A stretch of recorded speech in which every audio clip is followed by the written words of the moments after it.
bem-vindos ao Evangelho Arte, eu sou Alexandre Barbosa e hoje nós vamos estudar um pouquinho sobre Isaías 53, versículo 4.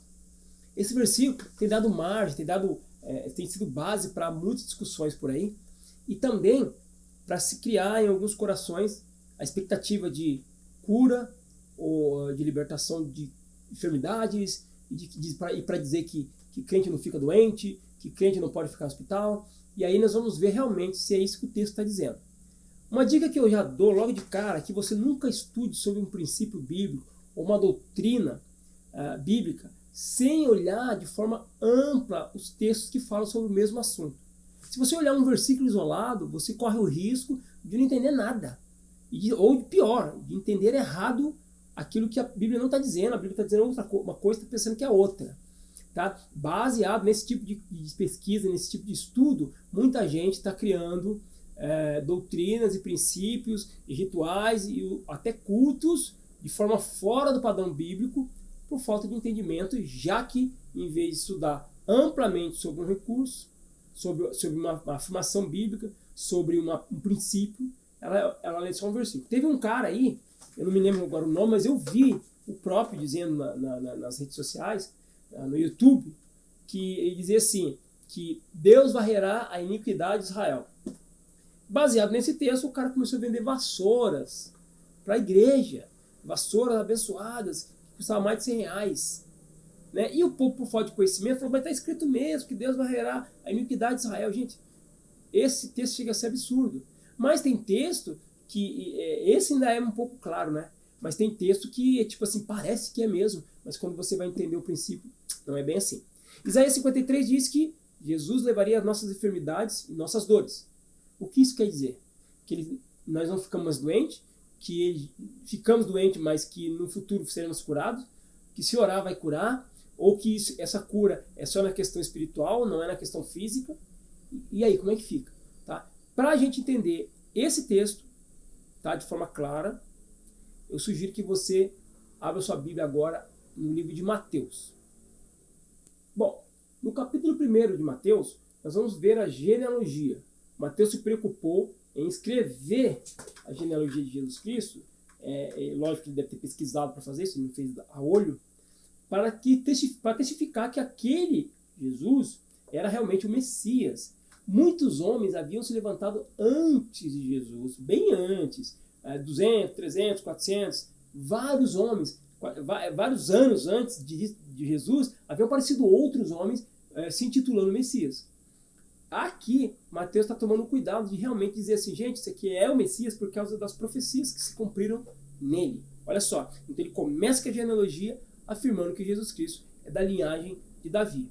Mas ele não para por aí. Olha só o que está escrito no capítulo 1, versículo 18. Ora, o nascimento de Jesus Cristo foi assim. Estando Maria, sua mãe, desposada com José, sem que tivesse antes coabitado, achou-se grávida pelo Espírito Santo. Mas José, seu esposo, sendo justo e não a querendo infamar, resolveu deixá-la secretamente. Enquanto ponderava nessas coisas, eis que lhe apareceu em sonho um anjo do Senhor, dizendo, José, filho de Davi, não temas receber Maria, tua mulher, porque o que nela foi gerado é do Espírito Santo.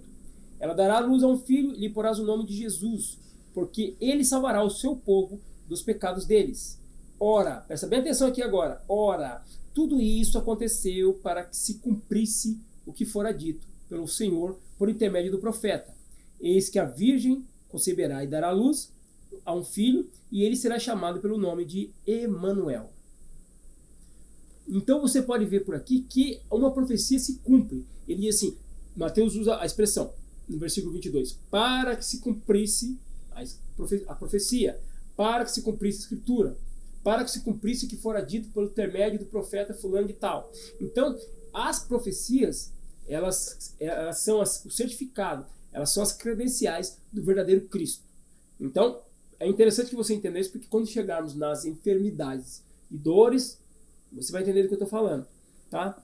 Agora, para continuar o processo, vamos ao capítulo 2. Capítulo 2, versículo 1 em diante, está assim.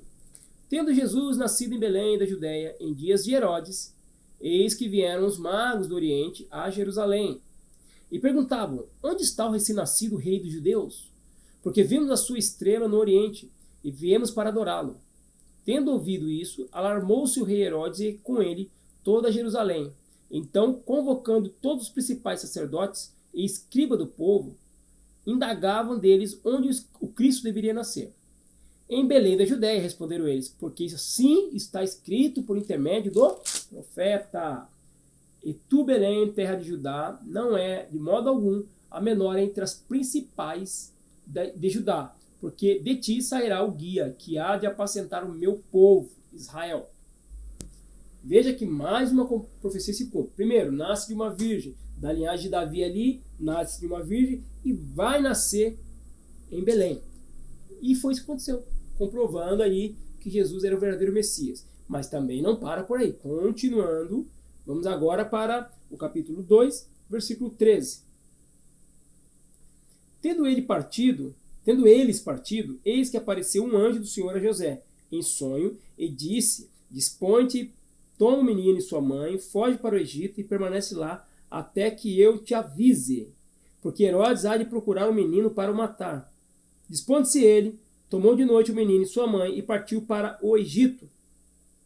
E lá ficou até a morte de Herodes, para que se cumprisse o que fora dito pelo Senhor por intermédio do profeta. Olha só mais uma profecia se cumprindo. Do Egito chamei o meu filho. Então as profecias estão se cumprindo, tá vendo? As coisas acontecem para que se cumprisse a profecia. As coisas acontecem para que se cumprisse o que fora dito pelo Senhor por intermédio do profeta. Tá? As coisas acontecem aqui para que se cumpra o que está escrito. Tá? Confirmando que todas essas situações vão se cumprindo e vão testificando que Jesus Cristo, aquele Jesus era o Cristo, o verdadeiro Messias. Tá certo? Agora eu peço que você abra sua Bíblia no capítulo 2, versículo 16. Vendo-se iludido pelos magos, enfureceu-se Herodes grandemente e mandou matar todos os meninos de Belém e de todos os seus arredores, de 2 anos para baixo, conforme o tempo do qual, com precisão, se informara dos magos. Então se cumpriu o que fora dito por intermédio do profeta Jeremias. Ouviu-se um clamor em Ramá, pranto, choro e grande lamento. Era Raquel chorando por seus filhos, e inconsolável, porque não mais existem. Note outra profecia se cumprindo aqui, certo? Agora vamos para mais uma, tá? Continuando aí na sequência do versículo, no versículo 19, está escrito assim, ó, capítulo 2, versículo 19. Tendo Herodes morrido, eis que um anjo do Senhor apareceu em sonho a José, no Egito, e disse-lhe: dispõe-te, toma o menino e sua mãe, e vai para a terra de Israel, porque já morreram os que atentavam contra a vida do menino.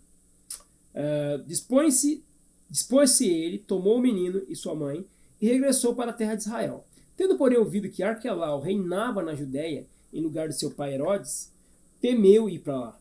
E por divina advertência, prevenido em sonho, retirou-se para as regiões da Galiléia, e foi habitar uma cidade chamada Nazaré, para que se cumprisse, olha de novo, para que se cumprisse o que fora dito por intermédio do profeta. Ele será chamado Nazareno.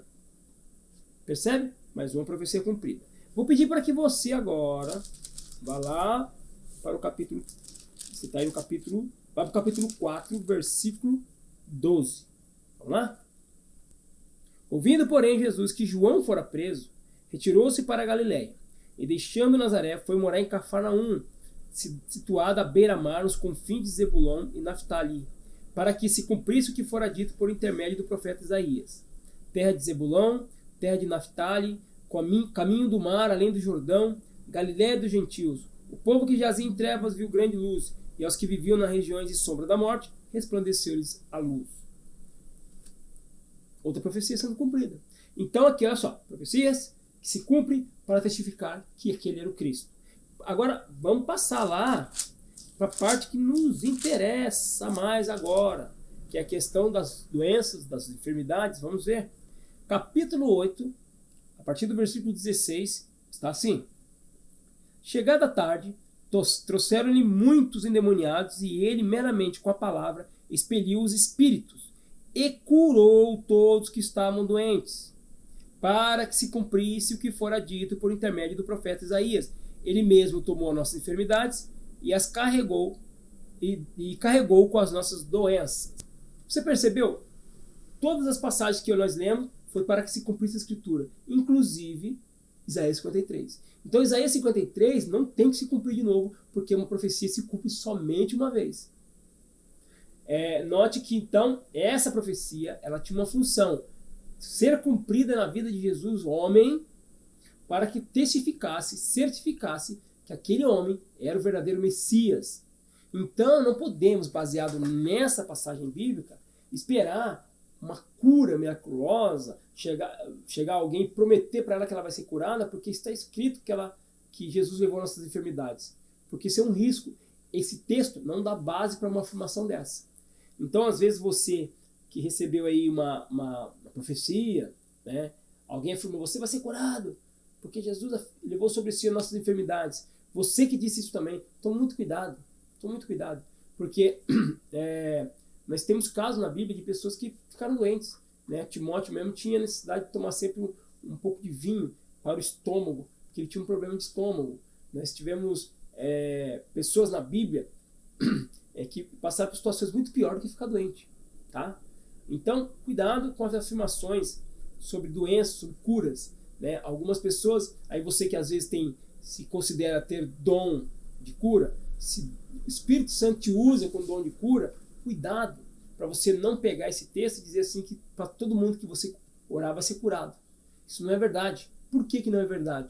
Porque se fosse verdade, era melhor você ir para a porta do hospital, receber as pessoas lá que chegassem, você oraria, elas já ficariam boas e iriam embora. Nem entrariam nos hospitais, não superlotavam os hospitais, mas como a gente sabe que não é assim que o Espírito Santo trabalha, que ele faz o que quer na hora que quer, né? Não é você que decide, não sou eu, né? Qualquer dom do Espírito é manifesta a hora que o Espírito quer. Então, cuidado com essa afirmação, tá certo? Eu só fiz esse pequeno estudo com vocês para que a gente pudesse entender mais um texto da Bíblia, para que a gente não estivesse criando expectativa em nós que a Bíblia não promete. Porque se a Bíblia promete, e se a gente entende direitinho, no estudo amplo, profundo das Escrituras, e aí sim nós entendemos a passagem, nós podemos sim, né, nos basear e botar nossa confiança naquilo que a palavra disse. O problema é quando nós estudamos errado, entendemos errado. Então, meu conselho a você é, estuda a Escritura, dá mais uma lida nesse texto de Mateus, tá, do capítulo 1 ao 8, e que você seja abençoado. Amém? Que você seja grandemente abençoado, cresça nessa graça, mas também nesse conhecimento, para que você possa usufruir, tirar o maior proveito possível desse reino que já está estabelecido, mas que nós ainda vamos usufruir na sua amplitude, na sua magnitude, no tempo de Deus, não é? Que Deus abençoe você e que nós possamos nos encontrar mais uma vez. Se você gostou do que você ouviu, do estudo, deixe seu like, se inscreve no canal se você quiser. Se você quiser ativar o sininho, assim que eu colocar outro texto, outro estudo, aí você vai ser notificado e isso faz bem para o canal também, tá bom? Deus abençoe, que o Senhor te faça crescer grandemente na graça e no conhecimento do Evangelho. Amém? Beijo!